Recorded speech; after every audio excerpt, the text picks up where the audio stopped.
Oh, it's that dude. Holy moly, why he's here. Alright, so that's Mr. Shakespeare. But who's that other man beside him? Yes, I feel that we've caught a glimpse of that man before. State your names and occupations for the court, please, witnesses. A writer of words so sweet, they do scent the breeze. An inventor of ideas so profound, they compose the earth. An unrivaled poet, the unmatched scribe, William Shakespeare. Were the great bard to be recalled to life anew, lo, what a magnificent man! Good fellows, I am he who ponders such a miracle, William Shakespeare. Oh, the name's Meterman. Adron B. Meterman. I work for the Altamont Gas Company, East End branch office. Ah, I remember now. It was yesterday on Briar Road. Oh yes, she's right, it's him. Oh, what's this?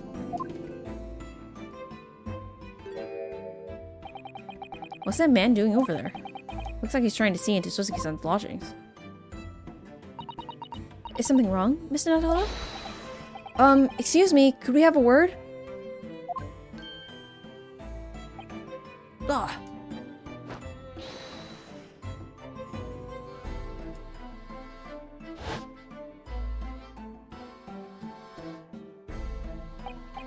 Yes, we spotted him outside Mr. Garrett's house that morning. And he's a gas company employee? What does he have to do with this case? So, Mr. William Shakespeare, you are the victim in this miserable affair, correct? Oh, heaven, no, hell.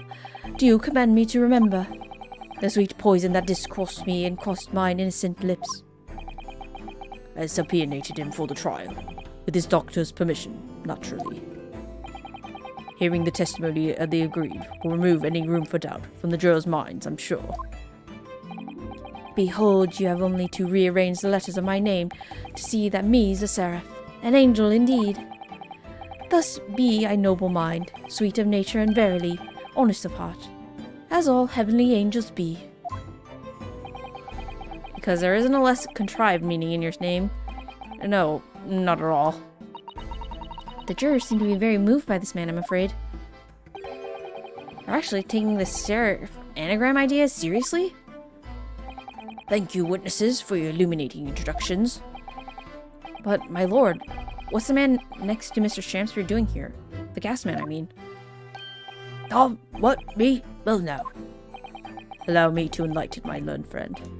You recall, I presume, your earlier impertinence, when you suggested that the victim had another visitor in his room on the night in question, and, moreover, that the victim is a compulsive liar. What? No, I didn't quite say that. This young chin-stroker is here to convert your wild claims, conclusively.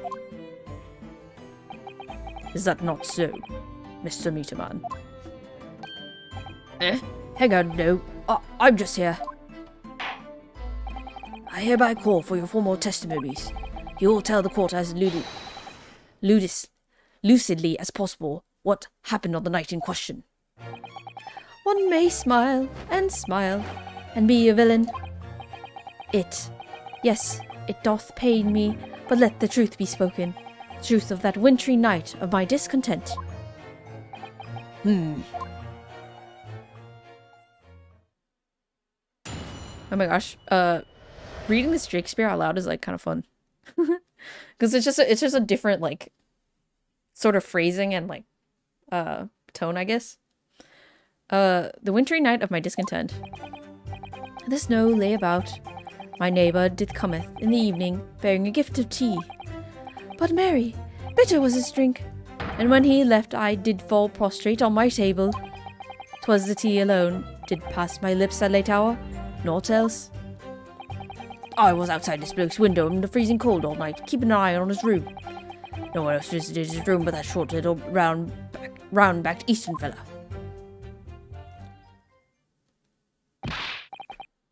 Wait, what did you say? You were keeping an eye on Mr. Shakespeare's room all night? That's right. Of course, the bloke's window is all but blocked up, isn't it? But there's a little gap in the bricks where you can see into the room. so I spent the night trying to keep my teeth from chattering as I peered through that. The question is, sir, why? Oh, well, no. That's because he's on my list. What a piece of work is a man. Wherefore wast thou not stare in wonderment? What are you talking about? This buzzing busybody hath not part in this play. I pray thee, pray him no heed. Make no more ado about his tedious words.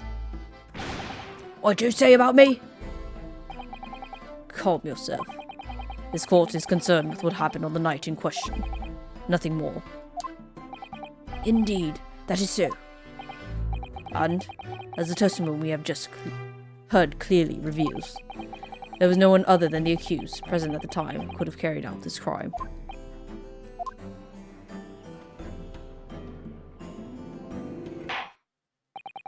Well, I believe this may be the final testimony of the trial. Now, counsel, the defense may proceed with the cross-examination.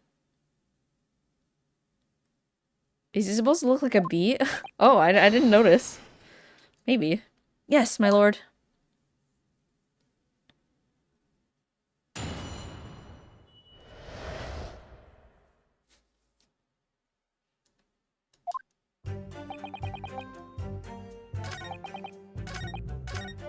This guy?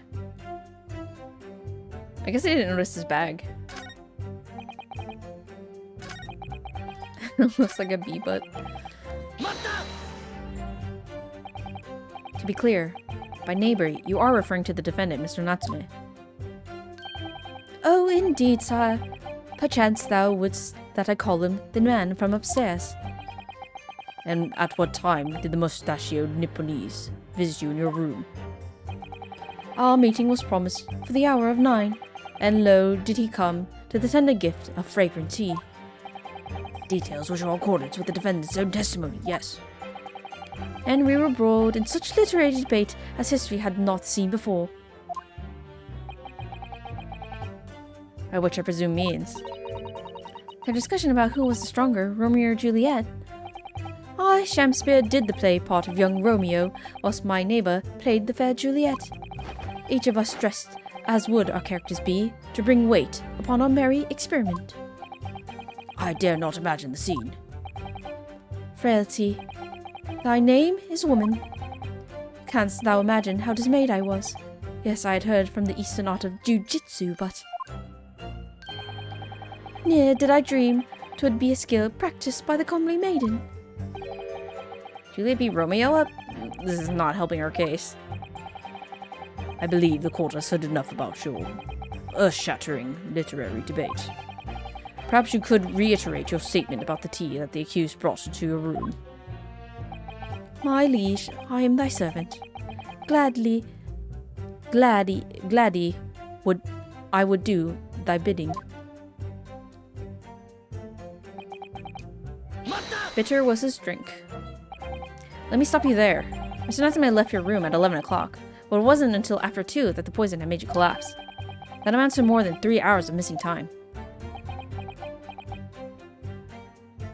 I think that's Old English, actually. If the defendant had really put the poison into your tea, that 3-hour window of time is something you're going to have to explain. Gladly. 'Tis an easy task. Oh, but what's funny is they didn't do it there, so I don't know. What?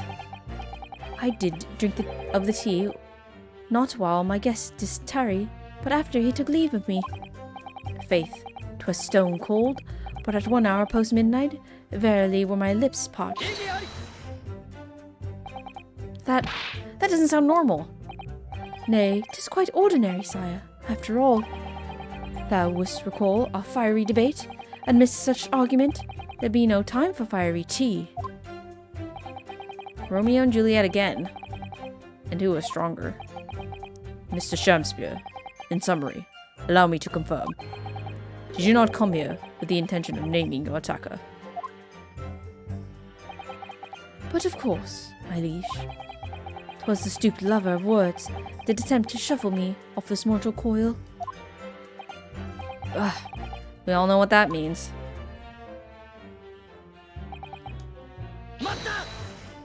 Only the tea. So, you didn't have any kind of evening meal? Dinner? Supper? Ah, fie on luxury, fie on gluttony. To eat thrice daily is but a waste of time. Sorry? I would that my belly were full, no more oft than the sun doth rise. Well, most heroic eating habits, I must say. Night and day do I fill my hours with learned study of the great bard and playwright. Hence is it that there doth not in my chamber be than the customs of mine art. That would appear to be the case, as even a rodent was found starved to death in your room. Now that I think of it, it's not just food that was conspicuously missing from that room, is it? I don't recall seeing a single play or script anywhere. For I have devoured them all. You've eaten them? Every word be within my skull. Didst thou imagine otherwise? Right. That wasn't misleading at all. Now, could you turn around, do you think? Which brings us to the conclusion that the only way the poison could have passed the victim's lips is in the tea.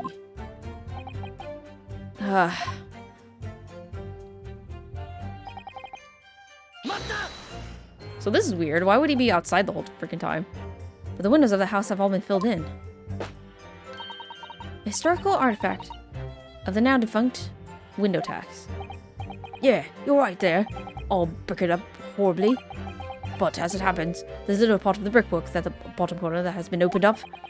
I was looking through that cap. Yes, there were a few bricks loose, weren't there? And for some strange reason, a couple of bars of soap lined up on the edge outside as well.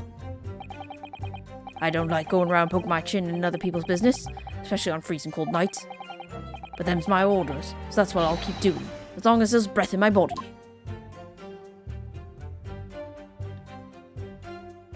Oh, it does look like a bee. What's with all the theatricals today? Out of interest, Mr. Meterman, after the accused had left and returned to his own lodgings, did you see the victim leave the room at all? No, he never left. He was in that room the whole time, as far as I'm concerned. We can, therefore, discount the possibility of suicide. How can you be sure of that? The police carried out a thorough investigation of the scene and found no receptacle for the poison. And since we know the victim didn't leave his room, and hence didn't dispose of the poison's container himself, it's clear that this was no attempted suicide. Only the culprit could have removed the receptacle. Oh, yes. Lucidly explained, counsel. Thank you. It really was. You can't argue with the logic. No one else entered the room, apparently. You say a short little round-backed Eastern fella. You can't be sure it was a defendant then. How many other short little round-backed Nipponese with a mustache do you think there are in London? Well, of course, it's only a narrow gap and it was quite dark, so I didn't notice the mustache. But it showed up at around 9, so I'm pretty sure of myself. When the person you saw arrived, did he and Mr. Chancellor drink tea together? No, sorry, I couldn't say. Why not? Because I couldn't see into the room all that well, could I? What I did see was the silhouette of that little round-backed fellow wearing a pretty dress. The pair of them started some kind of wrestling match. I tell you, I didn't know what to make of it. I suppose. That was the Romeo and Juliet championship battle getting underway. Mr. Meterman, allow me to confirm one final time. Apart from the accused, can you state with certainty that no one else visited the victim on the night in question? No question. Gasman's honor.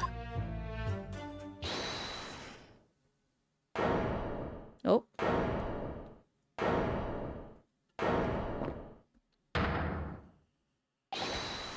My lord. Goodness me. Yes, Mr. Foreman. I've kept my mouth shut and listened up to now, but it's gone on long enough. Are you all with me? Yes.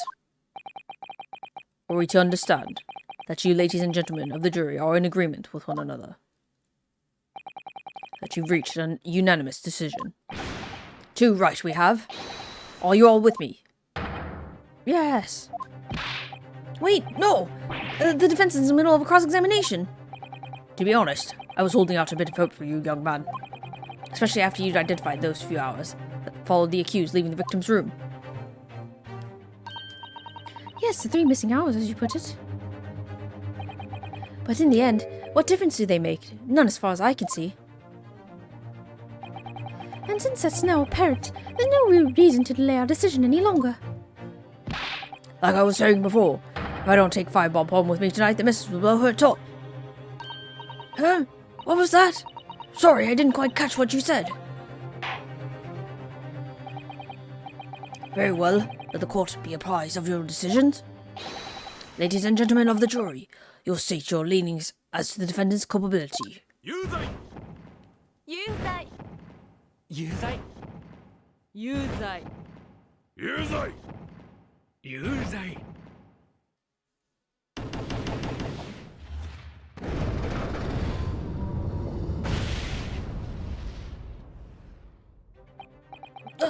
All of you? Well, it would appear that the jury is indeed unanimous.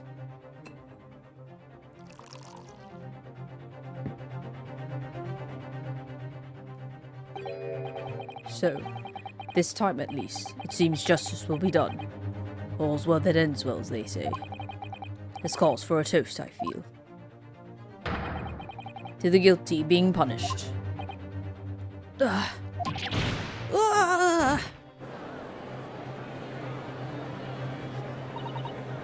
Get up, Mr. Naruhodo. Please.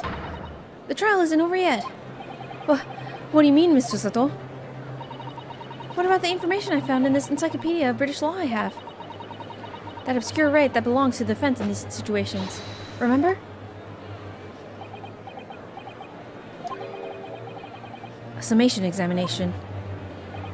Yes, that's right. We don't have a jury in Japanese courts, of course. But here in a British court of law, if we can reverse the decisions of a majority of the jurors, we can force the trial to continue. This trial can't end now. Whatever it takes, I just can't let that happen. The defense moves to invoke its right to a summation examination, my lord. Why am I not surprised? Am I learned Nipponese's friend's inability to admit defeat? You choose to cling desperately to some archaic rule as you barely comprehend instead of accepting the truth. Certainly no other defense counsel in recent times has exercised a right to a summation examination. Because they all know that once the jury's mind has been set, it cannot be altered. Nevertheless, the right remains and it must be upheld. The defense counsel's request is granted. The court will proceed with a summation examination, as outlined in the Encyclopedia of British Law. Thank you, my lord. Are you and your fellows prepared, Mr. Foreman?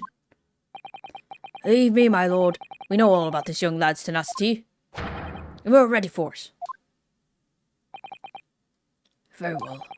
In that case, ladies and gentlemen of the jury, I hereby call upon each of you to state the grounds upon which you find the defendant guilty of the crime for which he stands accused.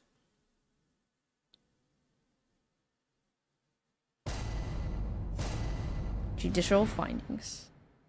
The jurors' contentions. The victim may not be well off, but he's a noble man and straight up. There's no reason to doubt the man. Well, I do declare the good gentleman has no reason to lie. In fact, I think he's rather splendid. Just look at the accused by comparison. He's Japanese, stoops all the while, and has a mustache. Very fishy. There's no evidence to suggest the gangling actor is a fraudsman. For now, at least. I really don't care, I just need this trial to end quickly.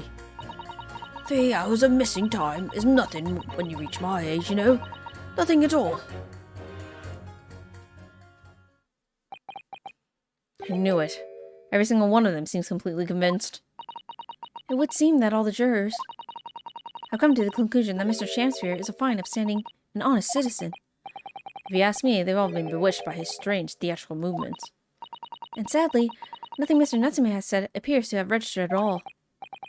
Well, here goes. Let's not forget. I pleaded with the jury on Suzuki-san's behalf before and it worked. So you never know. Before we begin, it might be an idea for me to remind you exactly how a summation examination works, Mr. Naruhodo.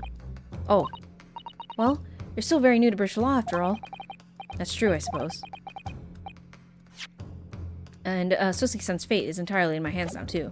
There's always a chance I might have forgotten some crucial detail. Perhaps I should hear Susato-san out. I wonder, should I let her talk me through it again, or not bother? I'm okay.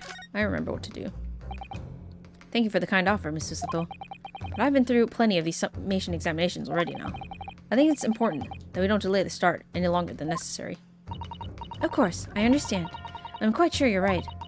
If you're confused by anything at any point, you can turn to me for advice whenever you like. I'll be here for you. The key to this is really listening carefully to each juror's statement. Finding two that are contradictory and pitting the corresponding jurors against each other. Without further ado, please, counsel. Proceed with the summation examination.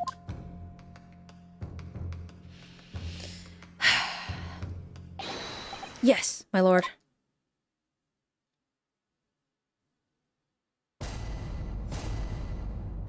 Jury examination. The defense's rebuttal. Okay, he may not be well off, but he's noble and straight up. Well, I guess I can press all of them. That's what we can start with. Well, there are plenty of people in London who seem noble but poor. Couldn't some of them also be liars? I have no doubt about it. Like that shaky client of Rolls, for example? Absolutely not. Mr. Natsume is no liar. Look, the point is, the only thing that passed the victim's lips that night was that Japanese man's tea. When you take the gasman's testimony into account as well, the truth couldn't be any clearer. Well, that's alarmingly logical. But let me be frank here. I'm a gentleman with a gentleman's values. If it turns out that the old Shakespearean chum is a rotten liar after all, I'd gladly change my decision about the defendant. I'm sure my fellow gentlemen on the jury would do the same. Isn't that right? Well, yes, perhaps. Though I don't see it happening. Eh? What's that? Elderly gent on the end here, you know. You'll have to speak up. Look, I really don't care about all this nonsense. I just need this trial to be over. How many gentlemen do we actually have on the jury, then? Alright, sir. I may hold you to that. Don't forget what you said. If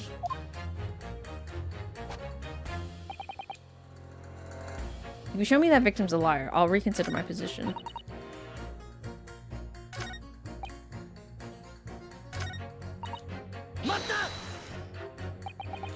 Are you saying you believe the man to be trustworthy because he's rather splendid? No, that's not what I said. The point is, the man is the victim here. What reason would he have to lie? And yes, he is rather splendid. So, you say, yet again. Meanwhile, the man who stands accused behaves so suspiciously, it's exhausting to look at him. I'm afraid he's not splendid at all. Splendid logic there, madam. Thank you so much.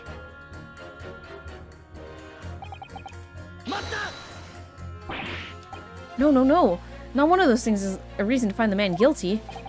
But he is fishy. There's no point in dancing around the fact. He's Japanese. He has a mustache and he stoops. You see, you arrive at the conclusion in just 3 steps. 3 steps like a waltz, in fact. You know, the more I think about it, the more this trial seems like a dance. You seem to be several steps ahead of yourself, though. And you're on the wrong foot.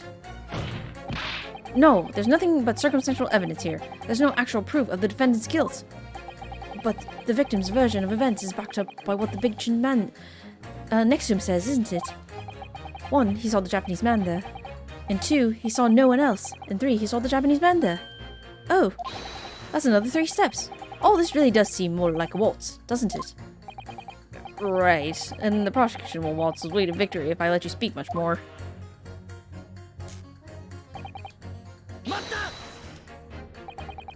A frosman? What do you mean by that, madam?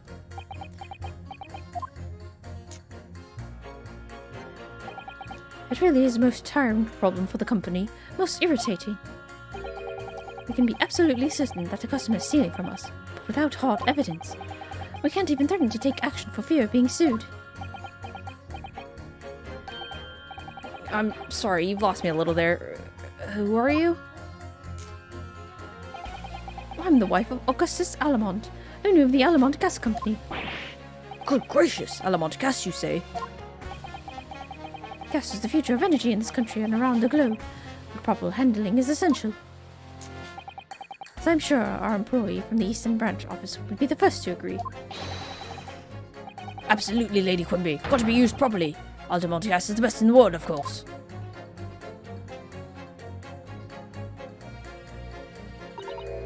I think we may have solved the mystery of the bow from earlier, Mr. Naruhodo. Right.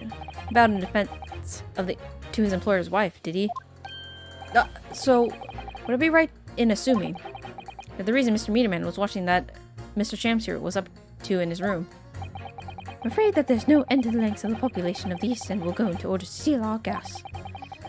So I really have no choice when the company identifies somebody as a possible fraudsman.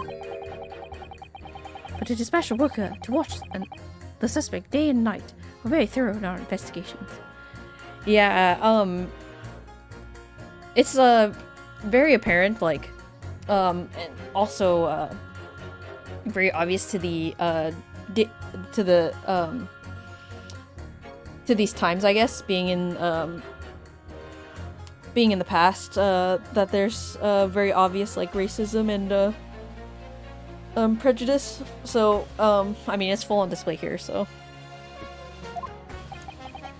you mean Mr. Champspeare is? I wouldn't come out and say it in public, but you can finish that sentence with a grubby little gas thief. Her thing is a bee.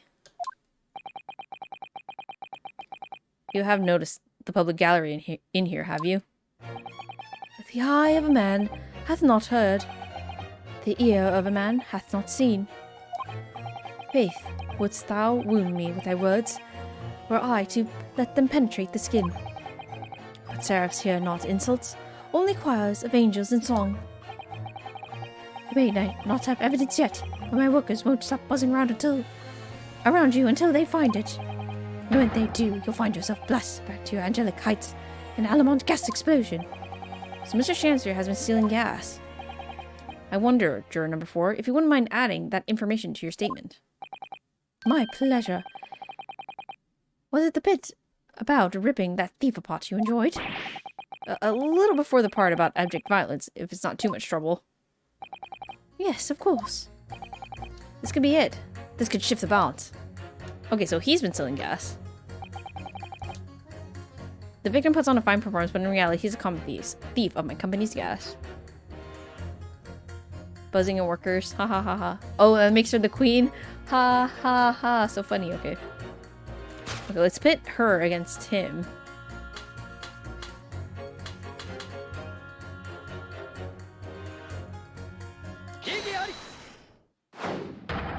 Those two statements clearly contradict each other. Good gracious. To whose statements do you refer, counsel? Juror number 1.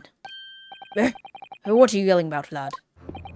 I presume you've heard juror number 4's statement, made by the wife of the owner of Allamont Gas. Well, yes. The victim, who you claim to be a noble, straight-up man, in fact turns out to be a common thief. So the good lady says, but there's no evidence, is there? You and I both heard them say as much. It's true. We don't have evidence as such, just yet. The claims aren't baseless, you know? What? You heard me. Seeing as this operation has been already compromised, I would suggest that the court hears testimony from our East End branch office employee over there. I'll do whatever you say, my lady. Gasman's honor.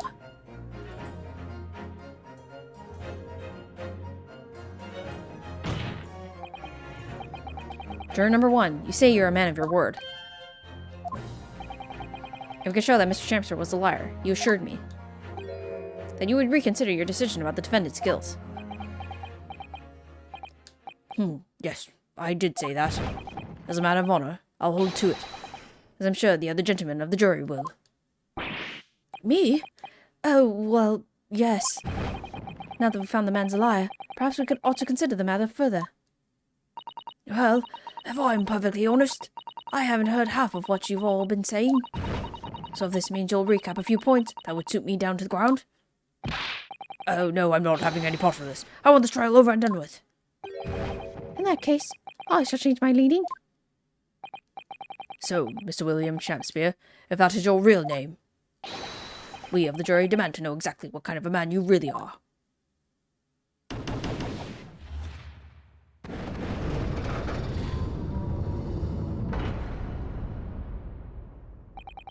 That's 4 jurors. 4 not guilty. Yes, Mr. Naruhodo. Victory!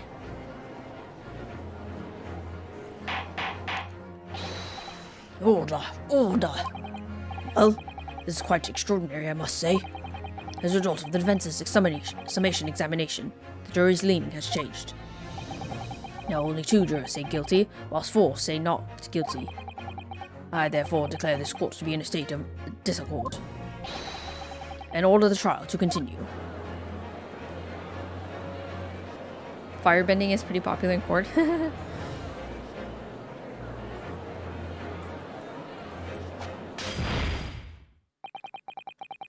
You have spoilt the bouquet, Mr. Shakespeare. The ladies and gentlemen of the jury now find they are unable to trust you, the victim.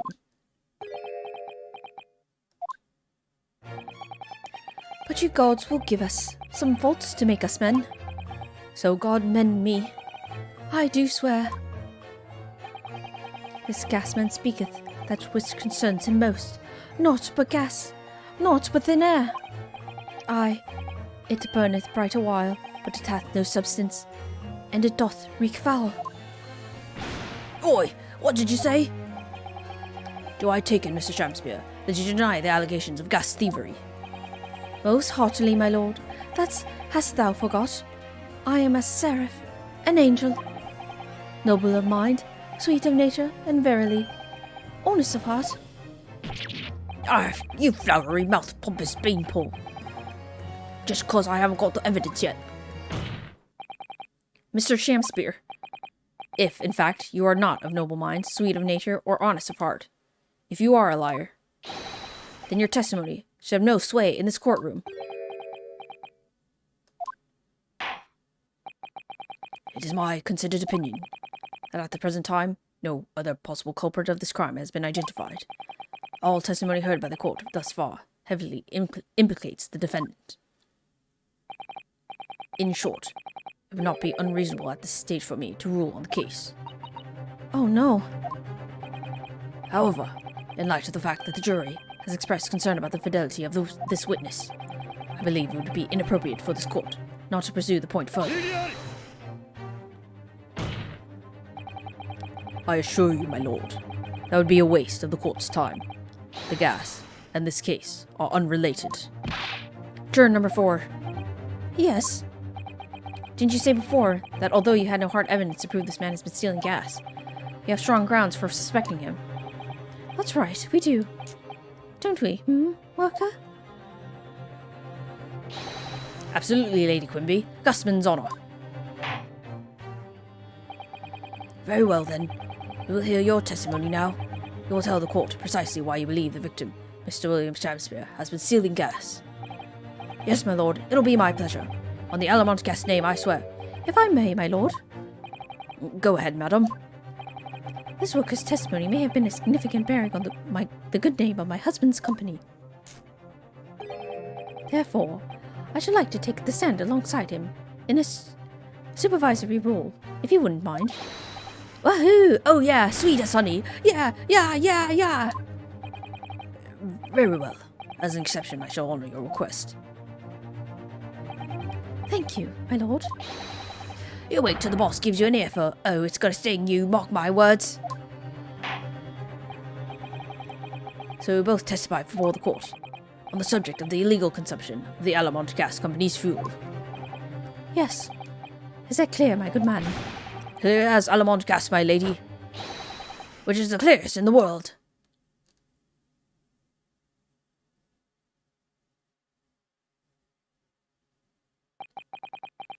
Do you think the gas has gone to his head, Mr. Sato? I think the man is just a very dedicated employee, Mr. Naruhodo.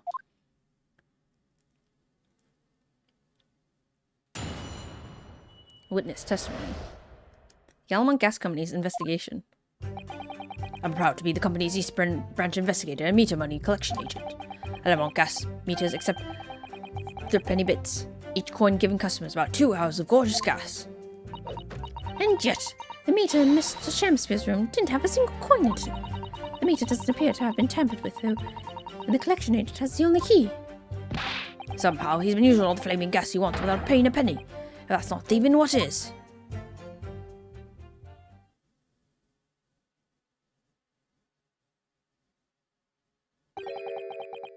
Pray forgive the discourtesy. The irrelevance of this testimony caused me to turn to my hallowed chalice. What do you mean by that remark, Lord Van Zeeks? Did the mustachioed Nipponese poison the gangling excuse for an actor, or didn't he? That is all that should concern this court. And yet now we must listen to this abhorrence. Clearly what separates the vast British Empire and your Eastern Island nation is more than geographical distance. But this could turn out to be a crucial testimony. The cross-examination must go ahead.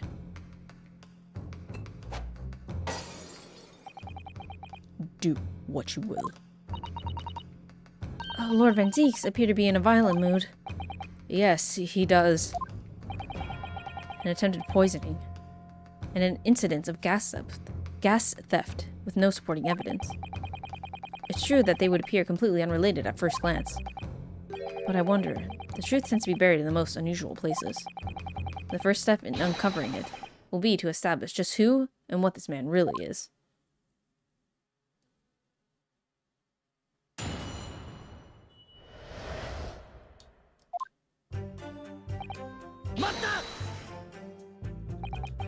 So, does that mean you enter people's houses in order to empty their gas meters? That I do. Have to try it to catch people when they're in, and then I ask permission to come inside and do my business. Does that mean you've been into Mr. Natima's room before, as well as that of Mr. Shakespeare? Well now, interesting you should bring that up, because I couldn't believe how little money was in his meter. I mean, how the pair of them survived the winter is beyond me, it really is. Knowing Mr. Natsume, he probably spends all his gas money on books. And when he's finished reading them, he probably burns them for warmth. You will kindly reiterate your statement about the gas meters themselves, Mr. Meterman. Not much to say, really, but as you wish.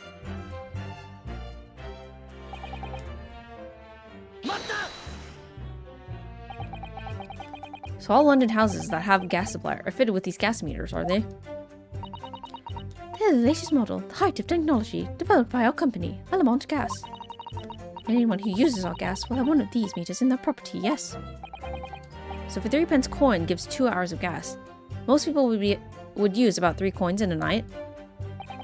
A bit more than that, usually. We have both gas lights and gas stove, that is.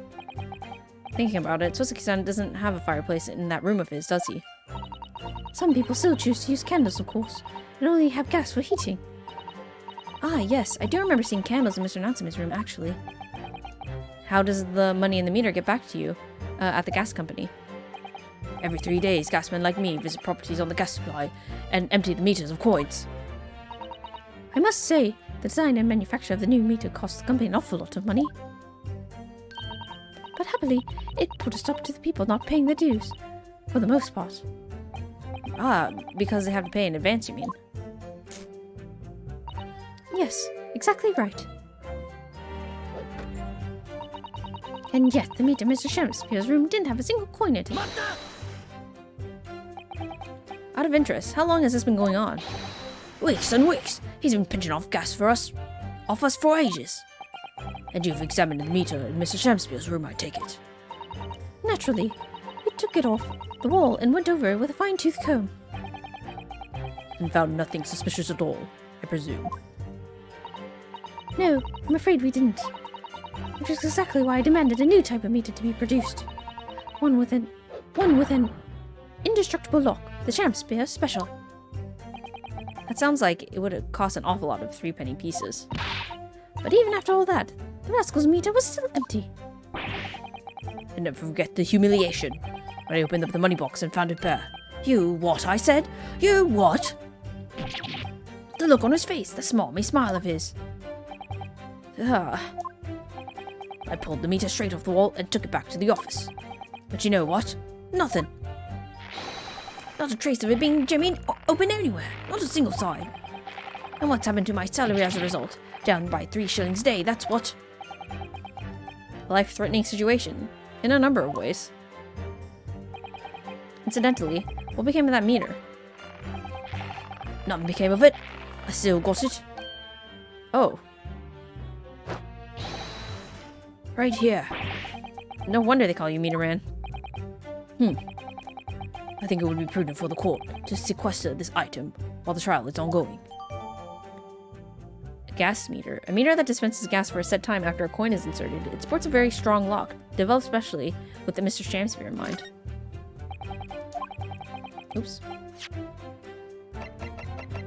Let's take a look. This is the lock, I guess. That's a very sturdy looking padlock, isn't it? And the money box is sealed with beeswax, too. So if Mr. Sholmes were to get up to any mischief, he'd be found out immediately. Mr. Naruhodo, mischief is not that kind of sort of thing that Mr. Sholmes would. You know you didn't finish that sentence, don't you? Well, anyway, it's understandable that the gas company would want to safeguard the money that's rightfully theirs. But it does feel a little over the top, perhaps, doesn't it?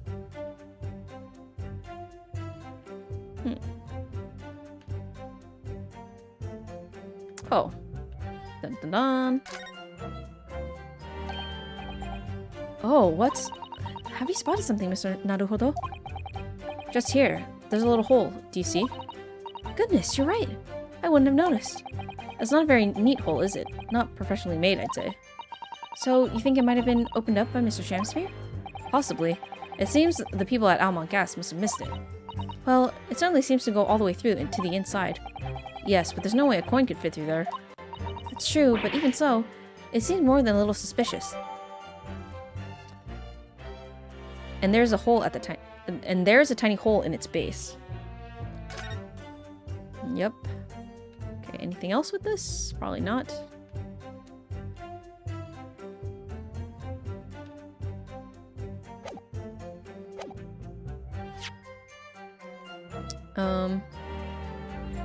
Oh, I guess I have to go back for the text. Hold on.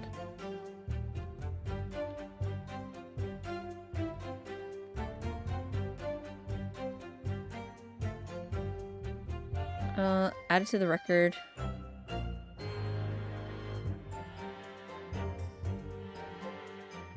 Okay, I might have missed the text. Although at first glance, there doesn't seem to be anything unusual about it. Let's move this along, shall we? Continue with your testimony.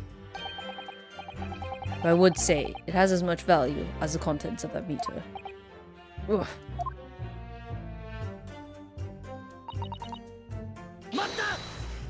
Oh, we can, she said it doesn't appear to be tampered with, so we can probably, present our evidence that we found to that statement. There's only one key for all of your meters. Well, in truth, there's another key in the company vault at the main office. But even if someone had somehow managed to get hold of a key, we know if the coin box had been opened. Oh, how? I came up with a rather clever way to expose any little shenanigans that happens. Would you care to explain? Well now, in order to empty a meter, you have to unlock the padlock and remove the cover. When I close the cover again, I stick a little beeswax seal on it, you see? A seal? That's the sort of thing you'd put on an envelope, you mean? Something like that, yes. Basically, you can remove the cover again without breaking the seal. Now, in the case of Mr. Champsphere's meter, there were no coins inside it at all, as I said. The seal hadn't been broken either. So that would mean Mr. Shamsphere somehow managed to steal coins from the inside of the meter without opening it. It would seem so, but that would be impossible. Somehow, he's doing all the filming gas he wants without paying a penny. Okay, so we can present our information here. We don't need to keep pressing, I think. Lady Alamont, I'm afraid to say that this meter clearly does show signs of having been tampered with. What? Get away! I've been over and over that thing. I'm telling you, there's nothing wrong with it. In that case, What do you have to say about the small hole that's been made at the base of the coin box? Hole? What? You're right. You're quite right. There's a little hole there. That meter's not supposed to have that. None of the others do. In other words, we can assume that Mr. Shamspeare secretly opened up this hole himself. Yes, I wouldn't be at all surprised. But why? Yeah, boy, I mean, it's tiny. You couldn't get it farther than through that. Lady Alamont, I wonder if you could give the court some more details about your meter design. What sorts of details? Well, what I'd specifically like to know is...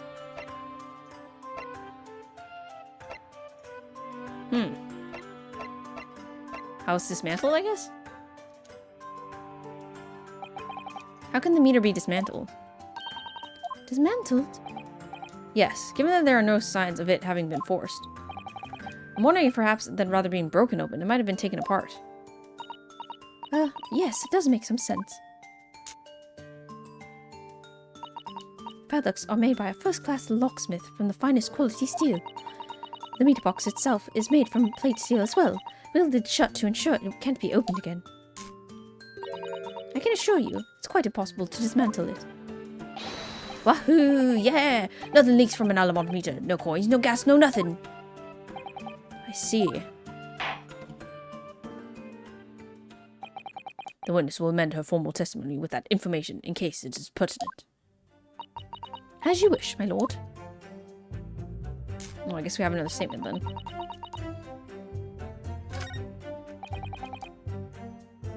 Okay, let's press this, our new statement here.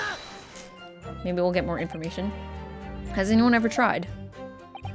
Oh yeah, they've tried, but they've all given up before long. After all, if they actually broke the meter, the company would be able to take legal action. Yes, that makes sense. What do you think, Mr. Naruhodo? Is its wielded steel construction significant? Or perhaps there's some other aspect of the meter's construction that we should be focusing on? Yes, you may be right. Perhaps I should try a different tack here. Like asking about how the meter differentiates coins, for example. I feel like the statement before isn't as relevant, so let's see what she says about this. How does a meter tell the difference between different coins? What do you mean? Well, for example, if someone were to put a 1 penny coin, that wouldn't work presumably, would it? No, of course not. So, well, how does the meter know that the coin it's been fed is the penny bit? Oh, I see what you're getting at now. The meter tells coins apart by their shape and size, which includes their thickness. Now, the penny bit is about 3/4 of an inch in diameter, you see. Other coins just won't fit. Ah, I see. It's clearly been very well thought out. The witness will amend her formal testimony with that information in case it is pertinent. As you wish, my lord.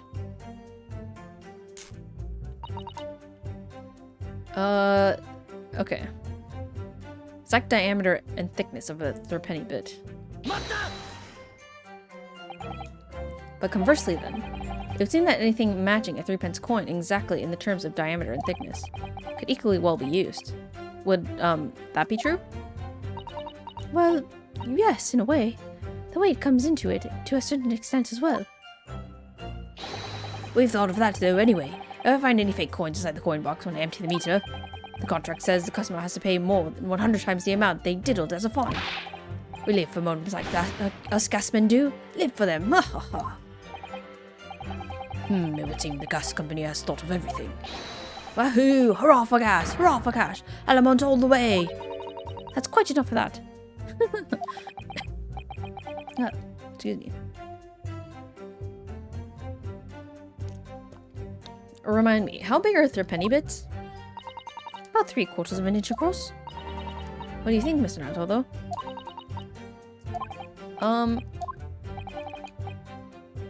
Let's leave that for now, and let's press on the last statement.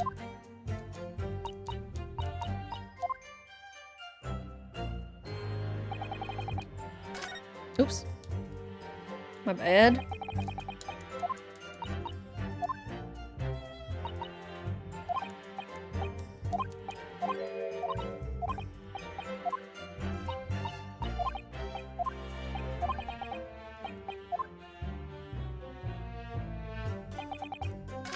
Okay, we want to press the last statement really quickly. There we go. How do you know that he's been using gas, though? Well now, since I started investigating this bloke, I've been to his room more than a few times, and on every single occasion, his lamps have been blazing and his stove pounding. It's the middle of winter, and he still turns to me, sweat dripping down his cheeks, and says, Get thee to a nunnery. Hamlet indeed. Arr, I could wring the bloke's neck. I get all hot under the collar, but still, every time I open up that flaming meter, it's empty. He's robbing me of my salary too. What's wrong with the world? Where's the justice? But how can Mr. Champspeare possibly be stealing the money? I don't understand. The simple explanation is right before your eyes. What? The toast. To you eventually realizing that the gasman could be an accomplice. You what? Good lord. Eminently plausible indeed. Well, what do you have to say for yourself? Oh, please, Lady Quimby, I'm a faithful worker. And besides, if the money us gasmen collect doesn't tally with how much the gas has been used, you doc are paid by the same amount. So you'd be stealing money only to have the same amount taken from your wages. Clearly that makes no sense. Perhaps it's a case of losing the battle to win the war. No, I'm not going to stir up that hornet's nest. If I was stealing from the company, I'd be finished. It would seem there is no evidence to support the claims of thievery made against the victim, because Mr. William Shakespeare is innocent. Mr. William Shakespeare. Pray, forgive me if that shatters some illusion my learned Nipponese friend was clearly under.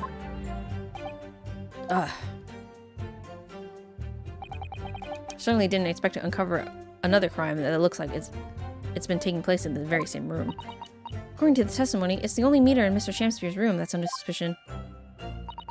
It does seem as though perhaps it has nothing to do with the incident involving Mr. Natsume. I know, it does seem that way, but the fact is, since I've been practicing law in England, I feel like I've encountered this at least once already. Cases like that are interlinked. Oh. It might seem that two cases have nothing to do with one another at first, but in fact, they're intimately connected. Yes, we have experienced that before, haven't we? I wonder if this is another instance. Perhaps, but we can't be sure of that yet. But the Almont Gas Company has been investigating Mr. Shakespeare so earnestly. There must be something to it. But then, how has he been managing to steal our gas? Alright. Let's see what other evidence we have, I guess. The tiny hole. I'm not really sure what else to say, I guess.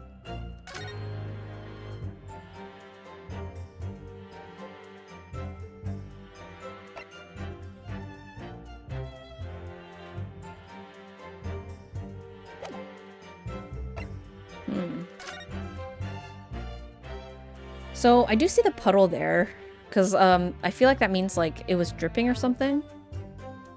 The gas, that is.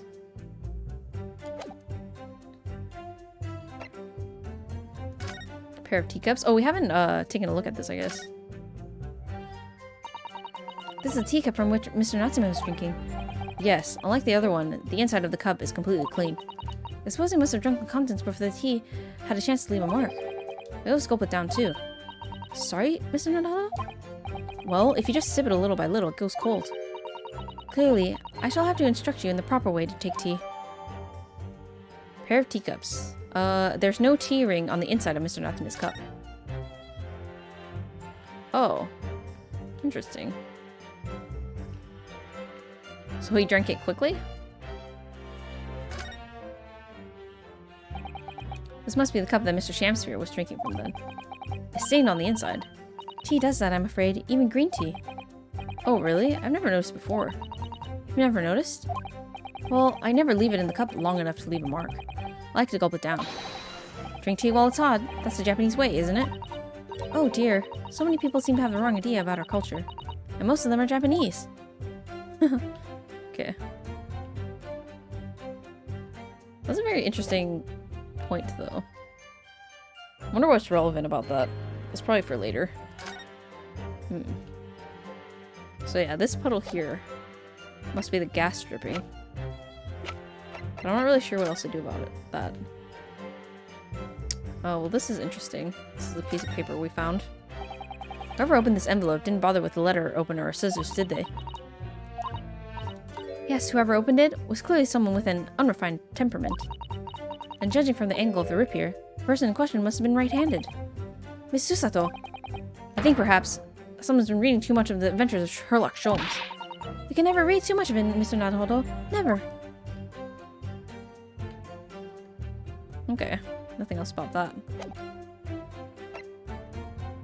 We did take a look at the soap. Hey, whoa. Oh, look at this bar of soap. The circular depression on this side, about 2 centimeters across.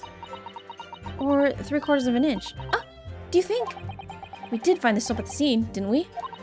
Yes, there were 2 bars on that little ledge just outside the window. So we took this one. But I'm sure of that when we first found it. There was some sort of reddish medallion in the middle there. I remember it clearly. Yes, but there's no sign of it now. Where could it have gone? There's a 2 centimeter diameter circular depression in the middle of one surface.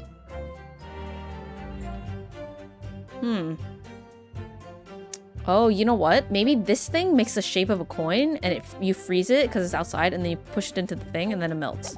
And it comes out of the hole as liquid.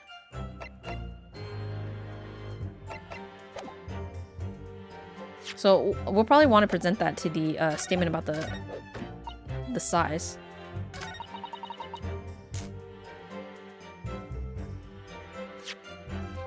I think that's it. Let me just confirm something here. If the diameter and thickness were to be correct, the meter would accept any object as if it were a threepenny bit. Is that correct? Yes, that is correct. Well, by something of a coincidence, while we were investigating Mr. Shamspeare's room, we found a particular item that matches the dimensions perfectly. Something the same size as a threepenny bit? What was it? The item in question is this. What? Have you been inhaling gas? That's a bar of soap. It certainly looks nothing like the penny bit, I must say. It looks like I'm going to have to point out exactly what I mean here. Why, I didn't think of that, your big brains. What's so important about the soap is this part here. There's a funny little round depression in the middle of the soap. Yes, it's a perfect circle. I would say that almost 3/4 of an inch in diameter. Or like something else we've been talking about recently, in fact. Mr. Naruhodo, it's this part of the soap you need to show the court. You have to turn over the soap to see what I mean. Ah. Are you referring to that round depression in the middle of the soapy there? That's right. A depression that's approximately 3/4 of an inch in diameter. Or, in other words, almost exactly the same size as the penny bit. Get away! Does anyone here have in their possession a penny bit? Quickly now, hand over your coins, ladies and gentlemen. It sounds rather like a highway robbery, doesn't it?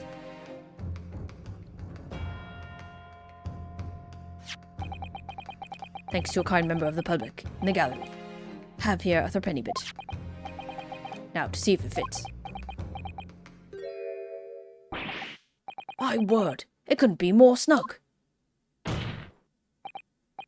Yes, as I suspected. This, without a doubt, is a vital clue to explain how the Almont Gas Company is being defrauded. Well, I don't believe it. Oh wow, they do have full B outfits. That's so funny. So, your assertion amounts to what? That some inferior bar of soap has a tentative connection to the theft of gas. Yes. The depression in the soap was clearly made by a threepenny bit. I must concur, at least, that pushing a coin with some force into a poor quality bar of soap such as this is a remarkably simple way of replicating the coin's shape. And then you could use, well, some melted wax or something to pour into the mold. You could make fake coins in no time.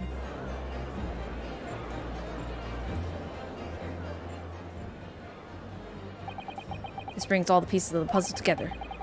It's the method Mr. Shakespeare has been using to steal the gas. That's the missing link. And now, if I follow the chain of thought, it's going to bring me to a new explanation for what happened that nobody's considered yet. But this is all nonsense. If the man had been making fake coins, my work here would have found them when he emptied the meter. Quite true, Lady Alamont. In the absence of some black magic that would make them disappear. I see. That's what we're dealing with, is it? There's one form of black magic that could cause the fake coins to disappear into thin air. Yes. Exactly. And the meter here gives it away. What on earth? There are remnants of the magical method used, visible on the gas meter taken from the victim's room. If that is your assertion, counsel, the defense will identify these remnants for the court at once. Where on the meter can the remnants of the method used to make the fake coins disappear be seen? Bum-ba-da-bum. There's this little hole in the bottom of the meter here, isn't there? It looks as though it was made by somebody who didn't really have the right tools. It does actually go all the way through to the inside, though it's hard to see that unless you look closely. In fact, it goes right into the part of the meter where the money ends up. Well, you couldn't possibly extract a coin through such a small hole, could you? No, I suppose not. But then the question remains, why would somebody go to the effort of making a hole here? We know why. We found this bar of soap at the scene of the crime, just outside the victim's window. Outside? Yes, outside, where you yourself, Mr. Meterman, were loitering in the freezing winter air. That's where we found this soap. Oh, I get it. That's right. The answer, of course, is ice. Did you say ice? Mr. Shakespeare has been leaving soaps like this outside his window each evening, filled with water. After a night outside in the bitter cold, the water is completely frozen solid the next morning. Then he takes his fake coins of ice and feeds them into the gas meter, giving him light and warmth in spades. As his room becomes comfortably warm, the ice now inside the meter's coin box melts, turning back into water and draining harmlessly away through the small hole made in the underside of the meter. That is how, without leaving any evidence of his wrongdoing, this man has been stealing Alamont gas.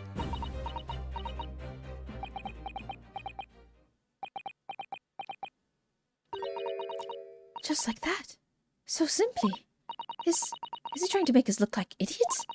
He's been fooling us all with some bars of soap and some water. That's right, madam. I don't believe it. It can't be true. Do you have any idea how much money we spent to develop that new meter? And now you have the audacity to suggest that a bit of soap and some water can render it totally useless. I'm fairly sure I didn't design it. Evidence. Sorry? I want evidence. If you're going to stand there and tell me our meters are rubbish, I want to see proof. She is very good at enforcing accountability, isn't she?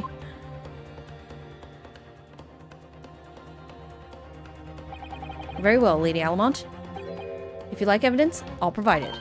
What? Mr. Naruhodo, Are you saying you actually have evidence to support this theory? I did notice a trace of something that bothered me a little at the time. And I have a feeling that this theory we've come up with now could explain it. The piece of evidence that substantiates the theory about how Mr. Shakespeare had been stealing gas is...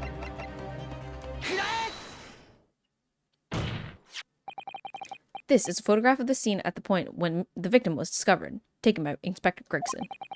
And it clearly shows the remnants of the crime carried out by Mr. Shakespeare. What remnants? Bum-ba-da-bum. Here you can see the gas meter on the wall in Mr. Shakespeare's room. Now, look closely at the floorboards directly underneath the meter. what is that? Some kind of grubby stain. Almost certainly, it's a water stain resulting from the liquid that drained out of the hole made in the meter.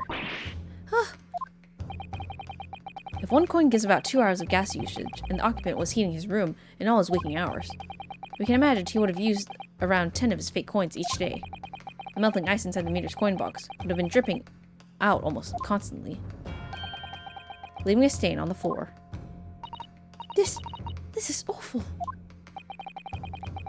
And there's further evidence, too. Mr. Shamsphere slumped over at his table, apparently having consumed strychnine. And right there next to him is a bar of soap, broken in half. You're right. It would appear to me then, Counsel, the man was eating the soap, was he? Pardon me for disagreeing with your lordship, but certainly not. He didn't beat about the bush there, did he? In truth, Mr. Shamsphere was found with a fork in his hand. A meal of soap. A meal of soap. Oh, did you mean to say he was using that fork to... Yes. He extracted a frozen coin from the bar of soap. Oh. But the bar broke in half. So perhaps it didn't go very well. Good gracious.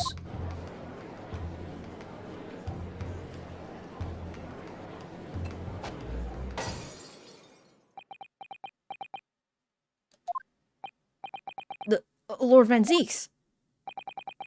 I was throwing my hand up in despair, and happened to catch my hallowed bottle on the way. Pray, forgive my maladroit mistake. What is the meaning of this, Counsel?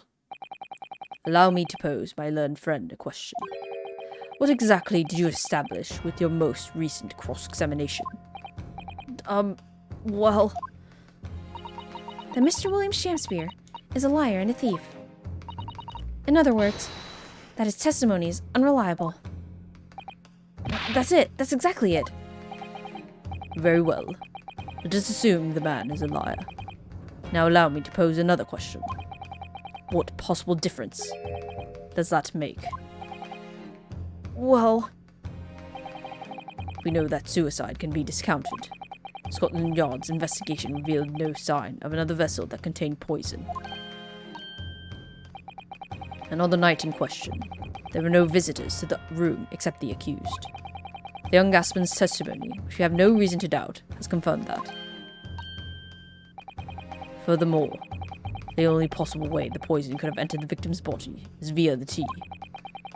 The court has seen no evidence whatsoever that suggests otherwise. Even if William Shamsphere is the liar you claim him to be, these facts have been objectively established. There's no escaping it. Therefore, in light of these facts, the prosecution calls for immediate adjudication. You... What?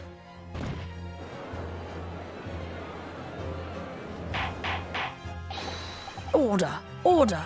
Well, counsel, how does the defense respond? Mr. Naruhodo! What was the point of that last cross-examination? Did it actually get us anywhere? Or did it make no difference at all, like Lord Van Zeeks is saying? I mean, we have to raise an objection. And one interesting thing is that the bar that we had, it wasn't like ice, right? It wasn't just straight up water. It was brown. So I think he must have used the tea to make a coin, which I feel like is significant. No, this isn't over. The defense will not rest. What? But, counsel, you've successfully explained everything. You've identified and substantiated this unscrupulous method employed by Mr. Shamsphere to consume gas. What more is there to discuss? Lord Van Zeeks just highlighted 3 facts in order to make his point. Contrary to what he would have the court believe, not all of them had been objectively established at all. What are you trying to say, my Nipponese friend? At least one of those so-called facts is an assumption, made due to a lack of evidence. But this situation has changed now, following the cross-examination of the latest witnesses to take the stand. Don't be absurd. What is this nonsense? Yes, when you bring everything we've learned so far together and consider it as a whole, it's clear. There's a question that we now need to reconsider. Namely, was the poison in the tea? Was there another visitor?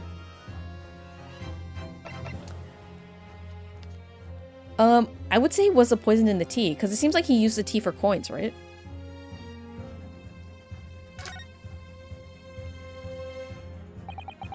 We've all been led to believe that this, the strychnine? Was it? Strychnine. We've all led to believe that the strychnine poison that afflicted Mr. Shamspeare was in the tea brought to him by Mr. Natsume. But that's conjecture at best. The victim has testified that nothing else passed his lips that night. There is no other possibility. And since there's no trace of the tea left at the scene, it couldn't be tested for traces of poison. As I said, the situation has changed. Because in fact, some of Mr. Natsume's tea was left at the scene. And a particular piece of evidence proves it. A ludicrous claim. Scotland Yard detectives investigated the scene exhaustively. What evidence are you suggesting they missed? Defense has made a bold claim indeed. Very well, counsel. Present your proof. What evidence from the scene of the crime can tell us about the nature of the defendant's tea? Good gracious. The soap again. The same bar the victim used to fashion his coins of ice. Yes, that's right, my lord. It's just come back to me. Something about when we first found this bar of soap at the scene yesterday. It's more bars of soap. Soap? What are the bars of soap doing lined up on the edge outside the window?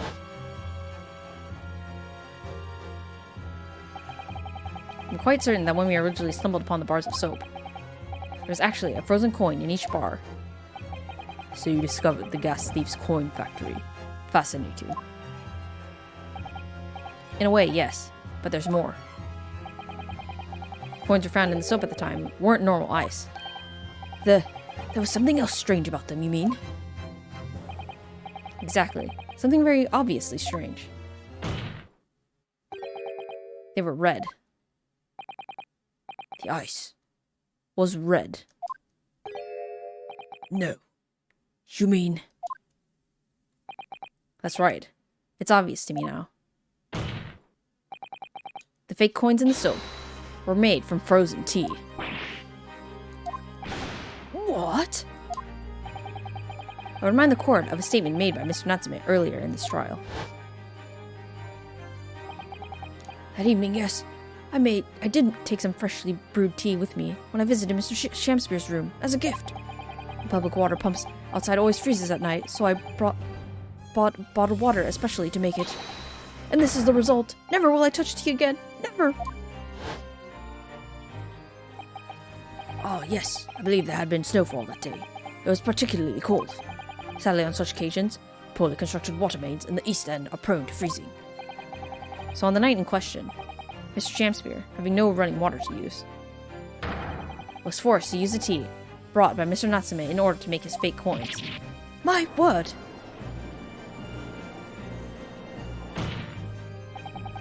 There were 2 bars of soap on the window ledge when my judicial assistant and I investigated the scene.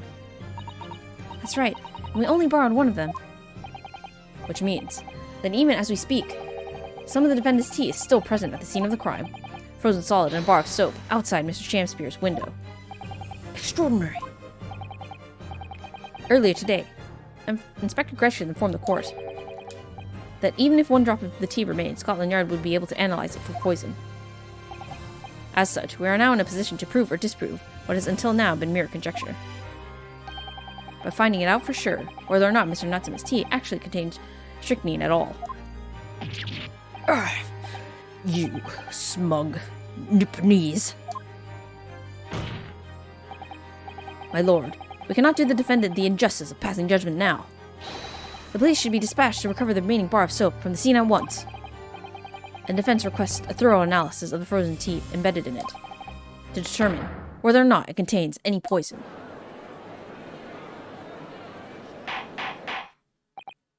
Bailiff! Bailiff!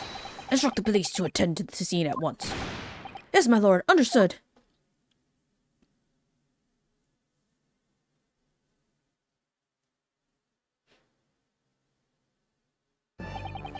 It would seem we have no choice but to suspend these proceedings for the time being. I trust you have no objection, Lord Van Zees. None, my lord. Scotland Yard will recover the tea from the scene and carry out the requisite tests immediately. The trial will resume at the same hour tomorrow. The prosecution and the defense may conduct further investigations as appropriate in the interim. Yes, my lord.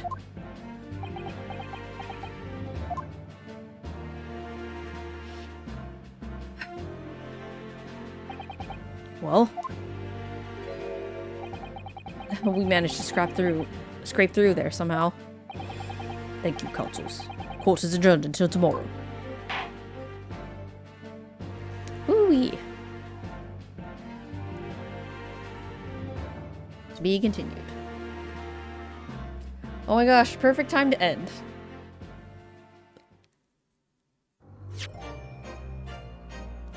All right. So that's it for now. We're just over 3 hours. I didn't want to stop at 3 hours because obviously the climax of the investigation was happening. So I'm glad we went through that because now we're at a perfect spot to end the stream, and then we'll continue this next time. Ooh, time to go to bed. But yeah, thank you all so much for watching and being here. And I'll see you all in the next one. Goodbye.